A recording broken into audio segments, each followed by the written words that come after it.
Now when you're a young person, and you're growing up and you want to get married, even when you get married, Allah has called you a half. You are a half. Whether you're a man or a woman, you're a half.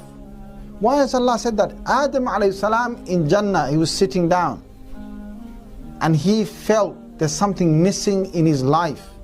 He wasn't fully happy with all of Jannah. And from his rib was created Hawa. This is in the Sahih Hadith. And then he found his sukoon. Allah has said in the Holy Quran, in Surah number 30, Surah Ankabut, verse number 21, He said, لِتَسْكُنُوا إِلَيْهَا, so that you may find tranquility, calmness by staying with her. And the same applies to the woman, so that the woman may find tranquility with the man. Allah has said in the Holy Quran, وَالْمُحْصَنَاتُ مِنَ النِّسَاءِ, He has said those women who have entered the fortress. What does that mean? That the women who get married, women who will show their dignity and their pride and their honor in what? In securing themselves with yourself as a husband inside one fortress. And you will do the same thing. You are muhsineen. Allah has called you muhsineen. In Surah Nisa, Allah has called you muhsineen as men. Allah has called them muhsanat. That you have taken yourself in a fortress, she's taken herself in a fortress. You're together, bound together. And this nikah is a promise. It's a contract. It's a contract in front of Allah. Though you're not signing anything, you don't have to sign anything, but your word, the Muslim's tongue, is going to be held responsible on the Day of Judgment. Sayyidina Ali radiallahu anhu, he was asked a question. His question was a very simple question. And Sayyidina Ali gave 8 words to this answer. How many words? 8 words. But in these 8 words, he covered the whole of what I might cover with you in 1 or 2 or 3 nights. Subhanallah. Allah gave Sayyidina Ali balagha. He gave fasah and balagha. Sayyidina Ali, he could say a few things and it had so much rich meaning to it. So what did he ask him? The question was simple. The question was, what is marriage? What is marriage? What is it all about? Sayyidina Ali radiallahu anhu said first, he said, marriage is sururu shahrin. And he said, what's after that? Sayyidina Ali said, ghumumu dahrin. What's after that? He said, kusuru dhahrin. What's after that? He said, nuzulu qabrin. That's it. 8 words. 4 couplets, 8 words, summed the whole thing up. Subhanallah, what a job he did. Number 1, his answer was, sururu shahrin. What is marriage? Sayyidina Ali said, it is a month's worth of happiness. You guys thinking, month, 1 month, 30 days. 1 month worth of happiness. It didn't literally mean a month worth of happiness. It meant, basically the beginning, 1 month, 2 months, 3 months, whatever, you got your wife saying, darling, what should I cook you? Parathas on the table, even for breakfast, right? And everything is running like clockwork, everything.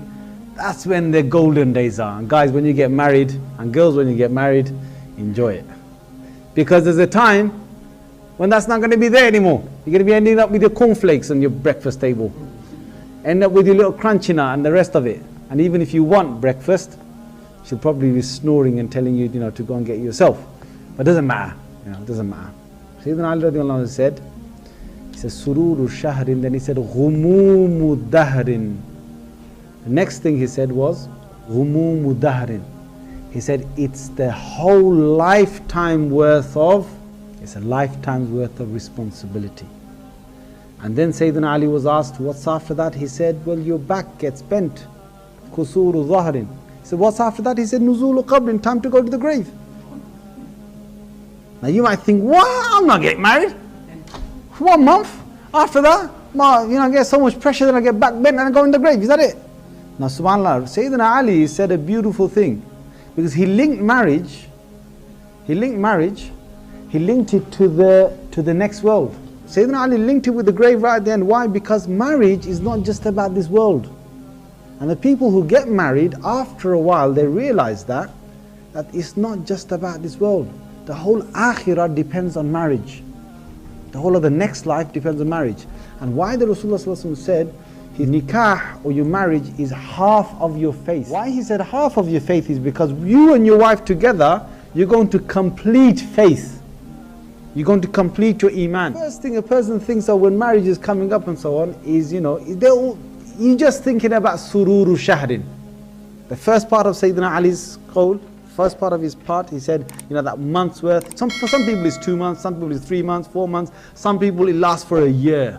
I've met some brothers, even after 1.5 years, they've still got that smile from one earlobe to another earlobe. Right? The brother, mashallah, is looked after, yeah? But that's good. And even sisters as well, some of them, they have a wonderful time. But there's a time when responsibilities are going to come. And when responsibilities come, it's not about sururu shahrin anymore, it's about ghumubu dahrin. You're going to have to start thinking now. It's a very serious thing. It's not just get in there, get out there. It's not that. No. Those sisters, those brothers who are married and who've been married, they know what it is. Because you know what? The biggest thing you're going to have to deal with is learning about one another. You have to learn about one another. For you to live on your own as a bachelor, it's easy. You get up in the morning, you wear what you want, get out the door, come back when you want, done. When you're married, you can't do that. You can't do what you want, come home when you want, this and that. You've got a responsibility. You've got a responsibility and you've got to think about that. You've got to take it seriously. Allahu, Allahu, Allahu, Allah, Allah.